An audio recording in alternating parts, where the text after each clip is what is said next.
네. 저는 부끄러움이 많습니다. 네. 20대 때는 진짜 부끄러움이 많아서 패스트푸드점 가서 주문도 잘 못했습니다.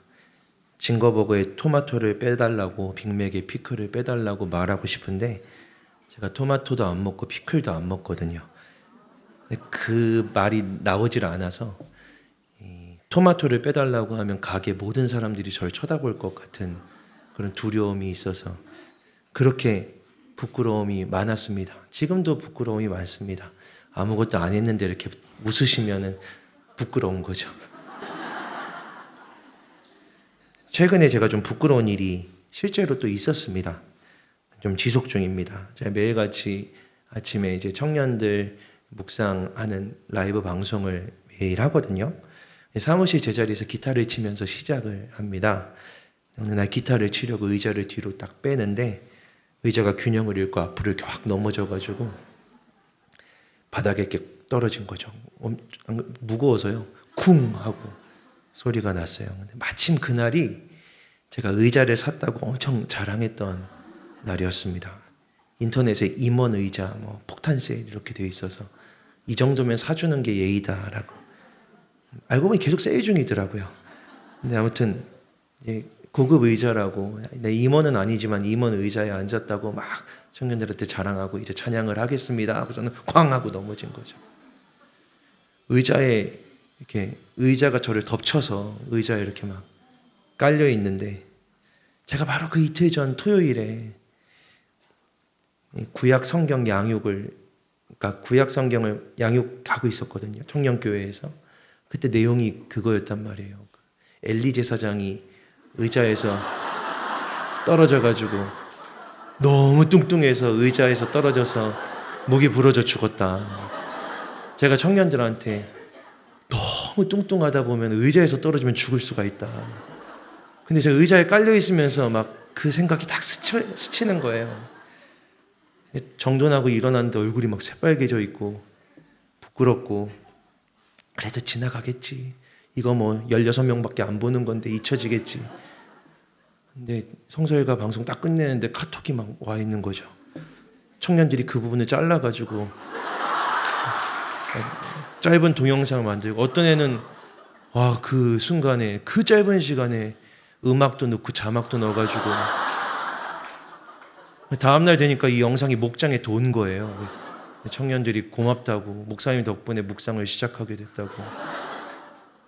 요즘 애들이 말이 이상하게 하잖아요. 이렇게 기분이 좋을 것처럼 나쁠 것처럼 막 이렇게. 이 연말에 청년교회에서 지금 영화제를 진행 중인데 또 이걸 집어넣더라고요.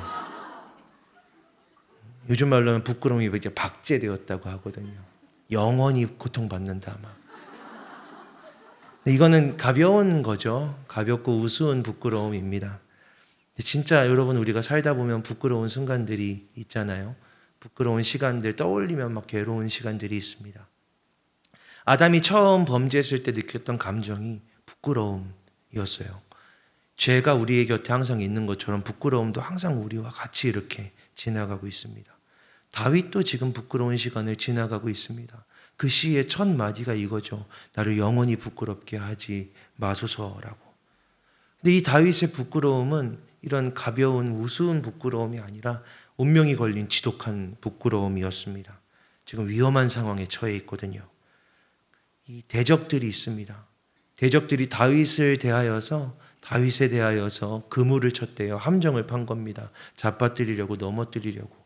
알고 보니까 그것이 그냥 뭐 수모를 주려는 게 아니라 목숨을 위협하는 겁니다. 공격하는 거죠. 근데 놀랍게도 다윗이 그들이 내 이웃이라고 해요. 내 주변에, 내 가장 가까이에 있던 사람들이 나를 해하려고, 나를 모욕 주려고, 해치려고, 끌어내리려고 그물을 쳤다. 함정을 봤다. 근데 그들이 가까이 있어서 그런지 어느 날은 다윗이 그들이 다윗 몰래 수군대면서 다윗을 비방하는 것도 들었답니다. 지나가다가 내 험담을 하는 걸 들은 거죠. 근데 그 내용이 심각합니다. 다윗을 죽이자, 이런 내용이었던 거죠. 나를 죽이려는 사람들이 내 이웃에 있습니다. 나를 죽이고 나를 끌어내리려는 사람들이 지척에서 계획을 하고 있는 거죠. 두렵습니다. 다윗은 자기의 인생이, 자기의 삶이, 사방이 두려운 공기로 가득 차는 것을 경험합니다. 그래서 이 모든 상황들과 어려움들, 두려운 마음을 가지고 하나님께 기도하는데, 주님께 나를 건져달라고, 구해달라고 기도하고 부탁하는데, 다윗이 하나님이 나를 건져주셔야 하는 이유로 드는 게 나를 부끄럽게 하지 않으셔야 하기 때문이라고 하는 겁니다. 하나님, 나를 부끄럽게 하시면 안 되잖아요. 하나님, 제가 부끄러워지면 안 되니까 저를 구해 주십시오라고 다윗이 기도하고 간구하고 있는 겁니다. 하나님, 나를 살려주셔야 해요. 난 중요한 사람이니까. 하나님의 일을 많이 했으니까. 왕이니까. 하나님, 나를 통해 하실 일이 많으니까. 나는 능력 있는 사람이니까가 아니라, 하나님, 내가 부끄러워지면 안 되니까. 하나님, 제가 부끄럽게 되면 안 되니까 저를 구해 주셔야 합니다라고 다윗이 하나님께 기도하고 있습니다. 실제로 다윗은 나를 부끄럽게 하지 마소서라는 요청을 하나님께 많이 하는 사람이었습니다.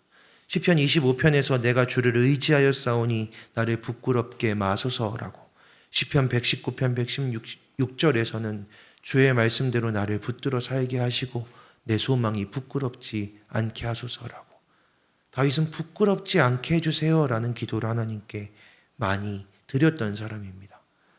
그럼 다윗이 느낀다는 이 부끄러움은 어디에서 나오는 걸까요? 다윗은 어디에서 부끄러움을 느꼈을까요? 오늘 시편 31편은 유독 다윗이 부끄러움에 관해서 많이 말하는 시입니다. 그리고 이 시를 읽다 보면 다윗이 부끄러워하고 있는 지점이 어디인지를 알 수 있는데, 13절과 14절의 말씀을 보면요, 내가 무리의 비방을 들었으므로 사방이 두려움으로 감싸였나이다. 그들이 나를 치려고 함께 의논할 때 내 생명을 빼앗기로 꾀하였나이다. 여호와여, 그러하여도 나는 주께 의지하고 말하기를 주는 내 하나님이시라 하였나이다. 사방이 두려움으로 가득 찼는데, 그의 이웃들이 대적이 되어서 다윗을 죽이겠다고 계획하고 있는데, 다윗은 그 사람들이 아니라 하나님께 이렇게 말합니다. 하나님이여, 여호와여, 그러하여도, 이런 상황들이었어도 나는 주님을 의지하며 이렇게 말합니다. 주님이 내 하나님이시라고, 내 하나님이십니다라고. 그러니 나를 부끄럽게 하지 마소서. 이게 다윗이 부끄럽지 않고 싶은 지점이었던 거죠. 17절에서 다윗은 간구합니다. 여호와여, 내가 주를 불렀사오니 나를 부끄럽게 마소서. 다윗에게 지금 가장 피하고 싶은 일은, 다윗이 지금 하나님께 가장 요청하고 간구하고 있는 일은 부끄럽게 되지 않는 겁니다. 나를 부끄럽게 마소서. 나를 영원히 부끄럽게 하지 마소서. 그런데 다윗은 원수들이 그를 대적하고 그를 죽이려고 하고 사방에서 둘러싸고 함정을 파는 그 일을 피하는 것, 그 일이 사라지는 것, 그 일을 넘어지는 것을 구하고 있지 않습니다. 다윗이 진짜 구하는 건 나를 부끄럽게 하지 마소서. 내가 주의 이름을 부를 때, 내가 주님을 의지할 때 하나님이여 나를 부끄럽게 하지 마소서. 이게 다윗이 품었던 가장 깊은 간구였던 겁니다. 다윗이 부끄럽다고 느끼는 지점은 이거인 거죠. 내가 하나님을 의지하고 부르는데 하나님이 대답하지 않으시는 거. 다른 사람들이 나를 막 애워싸고 공격할 때 그 일에 대해서 이렇게 저렇게 대응하지 않고 그저 나는 하나님, 하나님 하고 부르는데 그 일이 부끄럽게 느껴지지 않는 것. 이것이 다윗이 소망하는 것이었습니다. 하나님, 그러하여도 나는 주님을 의지합니다. 하나님을 의지하며 살아가는 사람을, 어려울 때마다 하나님의 이름을 부르는 사람을, 주여 주여 외치는 사람을 부끄럽게 하지 마옵소서. 그게 시편에서 다윗이 하나님께 드리는 간구였습니다. 다윗은 하나님을 의지하는 일이 부끄러움이 되지 않기를 기도하고 있습니다. 그런데 여러분, 사실 생각보다 누군가를 의지하는 건 참 어려운 일입니다. 오히려 우리는 누군가를 의지할 때 부끄럽다고 느끼는 경우가 많이 있습니다. 여러분, 누구를 의지하며 살아가십니까? 내가 누구를 의지하며 살아간다고 하면 그건 좀 부끄럽게 느껴지지 않으십니까? 누구를 의지하면서 도와달라고, 나에게 도움이 필요하다고, 내가 이것을 못하겠다라고 말하는 것이 혹 부끄럽게 느껴지진 않습니까? 이건 쉬운 일이 아닙니다. 나는 어려워, 나는 이 일을 못해, 나는 당신을 의지하고 있어 라고 말하는 건 자존심을 내려놓아야 할 수 있는 말입니다. 리더로 서고 목자가 되는 청년들이 시작할 때 제가 언제나 이렇게 이야기하거든요. 얘들아, 힘들어지기 전에 얘기해라. 아프기 전에, 아픔이 막 느껴지기 전에, 그 전에 목사님하고 이야기하자. 좀 이상하다고 느껴지면 이야기해 주렴. 그리고 다 힘들고 다 아프고 나서 저 못하겠어요 라고 말을 시작하면 안 된다. 항상 이렇게 이야기합니다. 그리고 거의 단 한 번을 예외 없이 너무 힘들었다라는 말은 언제나 과거형으로, 저는 그만두겠습니다라는 말은 결정형으로 전달하죠. 우리의 가장 큰 문제는요, 우리를 둘러싸고 있는 함정, 그물들, 우리를 대적하는 사람들, 언제 어디서 내게 있을지 모르는, 나도 모르는 데서 나에 대해서 소곤대고 있을지 모를 그 비방들을 없애고 헤쳐나가는 그 일이 우리에게 진짜 큰 문제가 아니라, 우리에게 있어서 가장 큰 문제는 도움을 요청하지 않는다, 의지하지 않는다라는 점입니다. 우리의 눈앞에 사방의 현재에 또 앞으로 찾아올 그 문제들을 어떻게 해결해야 되느냐에 우리는 항상 관심이 쏠려 있습니다. 그 일을 위해 하나님이라는 옵션도 있죠. 근데 이 옵션은 마치 매일 섭취하는 영양 보조제처럼 확실하고 명확한 유일한 해결책으로 느껴지진 않는 겁니다. 하나님은 그냥 거기 계시는 거지, 하나님만이 유일한 해결책이라는 생각이 잘 들지 않는 겁니다. 혹은 절대로 오지 않았으면 하는, 내 힘으로 내 방법으로 더 이상 할 수 없다라고 하는 바로 그때 애쓰겠다라고 남겨두는 최종의 방법으로만 하나님을 이렇게 밀어두는 거죠. 그 일이 제일 하기 싫은 거 아닙니까? 아무 방법이 없어서, 아무 힘이 없어서, 어디에도 도움을 구할 수 없어서 하나님께 기도하는 일 외에는 남은 것이 없는 사람이 되지 않고 싶은 것이 우리의 본심은 아닙니까? 그래서인지 잠언에 계속해서 반복적으로 나오는 말씀이 여호와를 의지하는 자가 복이 있다는 말씀입니다. 여호와를 의지하는 자가 풍족하게 된답니다. 여호와를 의지하는 자는 안전하답니다. 여호와는, 하나님은 그를 의지하는 자의 방패가 되신답니다. 하나님을 의지하라는 말씀이죠. 이게 지혜라고. 백성들아, 지혜의 말씀을 들어라. 여호와 하나님을 의지해라. 계속 이렇게 지혜라고 잔소리를 하는 이유가 뭘까요? 안 듣기 때문에 그러는 겁니다. 이게 지혜인데 이렇게 살아가지 않기 때문에 그러는 것입니다. 하나님을 의지하는 게 숨 쉬는 것처럼 자연스럽게 되는 일이라면 이게 지혜라고, 이렇게 살아야 복이 있다고 잠언에서 이게 지혜라고 반복해서 말할 이유가 없는 것이죠. 의지하지 않기 때문에 그렇습니다. 하나님은 오히려 우리가 자기 힘을 의지한답니다.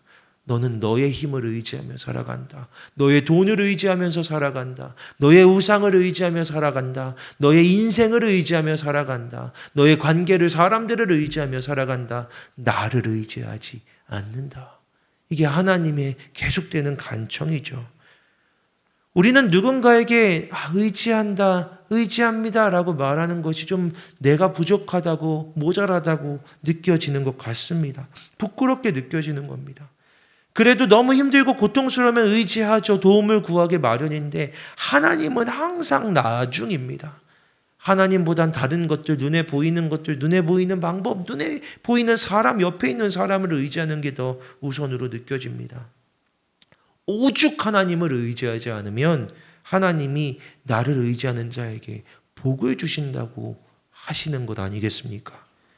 잠언 16장에서도 여호와를 의지하면 복을 받는다 하십니다. 예레미야 17장에서는 여호와를 의지하는, 오직 여호와를 의지하는 자는 복을 받을 것이라 말씀하시면서, 그는 물가에 심어진 나무가 뿌리를 강변에 뻗치고 더위가 올지라도 두려워하지 않고 그 잎은 청청하고 가무는 해에도 걱정이 없고 결실이 그치지 아니함 같으리라 라고 말씀하십니다.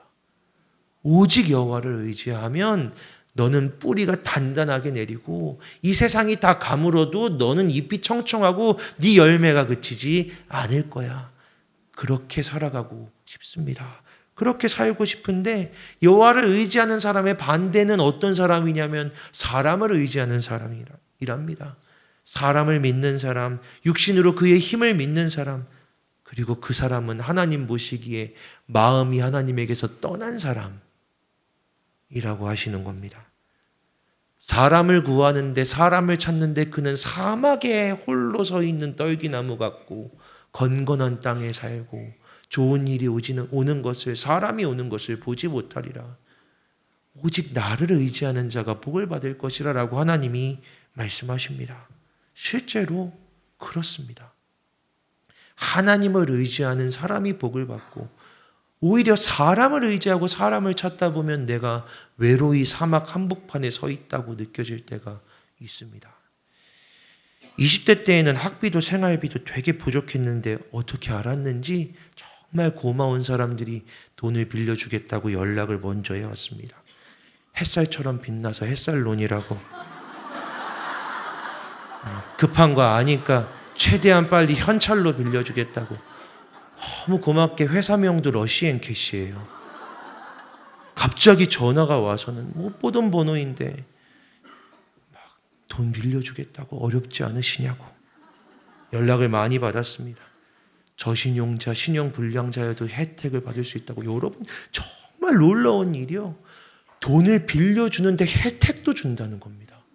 이게 얼마나 놀라운 일입니까? 생사기죠. 근데 어려울 때에는 그런 말에 흔들립니다. 어려울 때에는 그런 말에 마음이 막 욱해서 다 연락을 저는 해봤습니다. 진짜 괜찮은가요? 그러면 막 처음엔 친절하게 말하다가 나중에는 손님은 해당 사항이 안 됩니다. 마음이 무너지는 거죠. 돌아보니까 힘들면 괴로우면 눈에 뻔히 보이는 거짓말에도 그냥 나를 의지하고 속아 넘어가는데 너무 방법이 없다라고 느껴지면 눈에 훤하게 보이는 사기에도 그냥 나를 내던지는데 하나님은 의지하지 않는 겁니다. 거기에 전화할 시간에 하나님을 의지하고 궁금해하고 인터넷으로 방법을 찾아볼 시간에 하나님께 엎드리는 그 일을 하지 않았었구나라는 생각을 하게 되더라고요. 하나님을 의지하는 그 일을 결코 하지 않는 제 안의 모습들이 있더라는 겁니다. 그런데 하나님은 하나님을 의지하는 자에게 복을 주신대요. 따지고 보면 말도 안 되는 소리잖아요. 사기 같은 소리잖아요. 내가 도와줄 건데 네가 나한테 도와달라고 하면 복도 줄게. 도와도 주고 복도 줄게.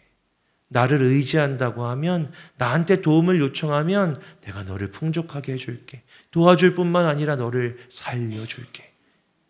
세상 사람이 말하면 완전 생사기인데 하나님도 그렇게 말씀하십니다.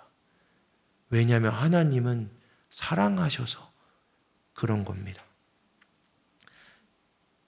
시간을 지나가다 보니까 제가 여러분들보다 많이 젊은 편이긴 하지만 세월을 지나가다 보니까 깨닫게 되는 게 있는데 사람은 세월이 지나갈수록 의지하지 않는다. 의지하기를 싫어한다라는 겁니다. 원래 인간이 처음 출시되면 신상품일 때 유일하게 갖고 있는 기능이 뭐냐면 의지하는 거거든요. 애기들은 의지하는 일밖에 못합니다. 완전히 의지하는 거죠.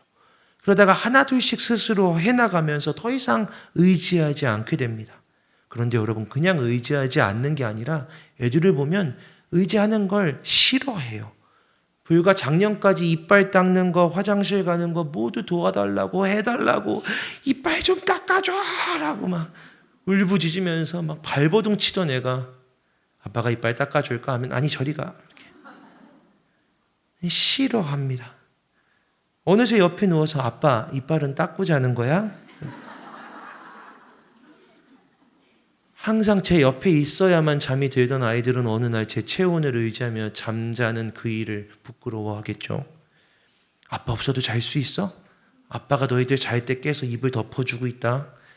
아빠가 너희들 무서운 꿈 꾸면 항상 손잡아주고 깨워주고 있어라고 제가 가스라이팅을 엄청 하는데 여기에는 능력이 없어서 우리 아이들은 어느새 아빠 없이도 스스로 잘 줄 아는 아이들이 되어갑니다. 근데 제가 이제는 애들 혼자 양말 신을 수 있거든요. 아기 때나 제 무릎에 딱 앉혀서 제 팔 벌리면 다리가 조그마니까 양말 이렇게 신겨줬는데 이제는 저도 팔도 짧고 걔는 다리가 길어서 이렇게 그게 안 되는데 어느 날 그게 너무 하고 싶은 거예요. 너무 하고 싶어서 다 큰 애를 여기다 앉혀놓고 무릎 좀 굽혀봐 해가지고 양말을 억지로 신겨주면서 그런 생각을 했습니다. 얘가 나를 의지하는 게 얘 사랑이 아니라 얘가 나를 의지하는 게 나에게 사랑으로 경험되었던 거구나. 그게 나한테 큰 사랑이었구나. 얘가 나를 의지한다고 바라보던 그 얼굴이 이렇게 가까이 대고 이야기하던 그 시간들이 이빨 닦아달라고 양말 신겨달라고 하던 그 일들이 내가 받은 사랑이었구나. 내가 준 사랑이 아니었구나. 하나님은 여러분이 하나님을 의지하기를 원하십니다. 그게 하나님이 받으시는 사랑이거든요. 신명기에서 하나님이 이스라엘 백성들에게 법을 주시는데 그 법이 나를 사랑하라는 법입니다. 너희는 나를 사랑하고 내 말씀을 의지해라. 그게 너희들이 지켜야 할 법이다. 하나님한테는 그게 사랑인 거죠. 내가 하나님을 의지하는 것. 다윗이 하나님의 엄청 사랑을 받거든요. 근데 하나님이 다윗을 정말 사랑하셨던 이유는 다윗이 뭐 죄가 없거나 다윗이 뭘 되게 잘하거나 다윗이 굉장히 훌륭한 왕이거나 여서가 아니라 사실은 다윗만큼 하나님을 의지하는 사람이 없었기 때문에 그래서였습니다. 다윗은 어느 때나 하나님을 의지하는 사람이었던 거죠. 그리고 하나님은 그 사랑을 너무 기쁘게 받으신 겁니다. 나는 하나님을 의지하는데 하나님이 답하지 않으셔서 내가 부끄럽게 하시면 안 돼요? 라고 말하는 이 기도가 하나님께 큰 사랑으로 경험되었던 것입니다. 한소망교회 처음 부임해서 사실 청년들 한 명도 모르고 분위기도 나쁘고 환영받는 것 같지도 않고 대부분은 제 외모 때문이겠지만 아무 소망 없는 것 같던 청년들의 눈을 이렇게 딱 바라보면서 저는 그날이 항상 기억나거든요. 그 첫 예배 때 그런데 이 청년들이 그냥 동태 같은 눈으로 나를 이렇게 아무 소망 없이 바라보고 있는데 그날 제 눈앞에 그날 그 예배에 저에게 가득하게 느껴졌던 하나님을 저는 잊지 못합니다. 그 첫 예배만큼 저한테 큰 하나님의 사랑을 경험했던 예배가 없었습니다. 요즘은 잘하고 있다는 말도 많이 듣고 청년들이 엄청 사랑해줘요. 그런데 문득 어느 날 답답해지고 최근에 이 올해 하반기가 되면서 두려운 겁니다. 불안한 겁니다. 그리고 하나님이 이제 덜 일하시는 것 같은 막 그런 불안감이 제 안에 막 생겨나는 겁니다. 하나님이 일하시는 것이 희미해지는 것 같습니다. 라고 기도하는데 하나님이 이렇게 말씀하셨습니다. 내가 일하지 않는 게 아니라 네가 처음 그날처럼 나를 보지 않고 있는 거야. 너는 처음 그날처럼 나를 사랑하면서 의지하지 않는구나. 네 눈에 청년들이 너무 많이 보여서 너한테 이 일들이 너무 익숙해져서 너는 처음 그때처럼 나를 의지하지 않는구나. 그 말씀을 듣고 제가 했던 일이 그날부터 출근하면 오후 4시에 꼭 한적한 기도방에 가서 기도합니다. 내가 하나님을 의지한다라는 제 표현으로 아무리 바빠도 어떤 일정이 있어도 다 빼고 4시에는 가서 기도할게요. 하나님 앞에 무릎 꿇고 있을게요. 도와달라고 말할게요. 하나님. 매일같이 제가 일하다가 뭐 좀 잘한다고 할 줄 안다고 그냥 막 하지 않고 멈추고 4시에는 가서 길든 짧든 도와달라고 하나님한테 기도하겠습니다. 그렇게 엎드려 가고 있습니다. 세월이 지나갈수록 나는 덜 의지하게 되는데 하나님은 더 의지하기를 원하시더라고요. 사랑이라서 그런 겁니다. 진짜 배워야 할 것은 경험과 실력이 아니라 하나님 의지하는 일이구나. 신앙이 잘한다는 건 뭘 더 잘하게 되는 게 아니라 하나님을 더 많이 의지하는 것이구나 라고 배워가게 됩니다. 여러분, 진짜 부끄러운 일은 하나님을 믿으면서도 의지할 곳이 없는 사람처럼 살아가는 겁니다. 진짜 부끄러운 건 의지하지 않는 것입니다. 제가 이런 마음으로 막 이렇게 기도하고 하나님께 나아가고 하면서 제가 이렇게 매일같이 막 흥얼거렸던 찬양이 있습니다. 이렇게 집에서 조그맣게 흥얼거리는데 7살짜리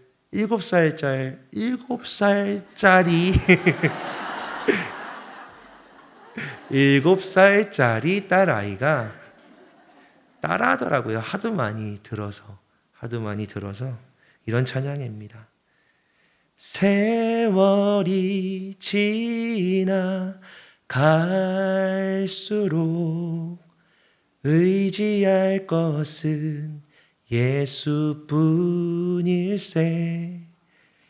무슨 일을 만나도 예수 의지합니다.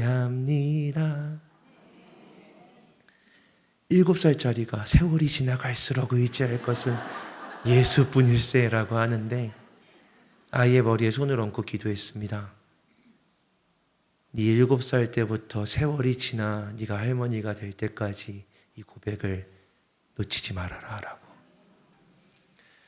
사랑하는 여러분, 우리가 어떤 인생의 길을 걸어가고 있건 세월이 지나갈수록 더 예수 그리스도를 의지하며 살아가게 되기를 주님의 이름으로 축복합니다. 기도하겠습니다. 하나님, 세월이 지나갈수록 어려운 일을 당하고 근심과 고통 중에 있을 때 우리가 해야 할 일, 할 수 있는 일은 오직 예수님을 의지하는 일입니다. 다른 무엇보다 우리 예수님을 더 그렇게 의지하는 저희들 되게 하여 주시옵소서. 예수 그리스도의 이름으로 기도합니다.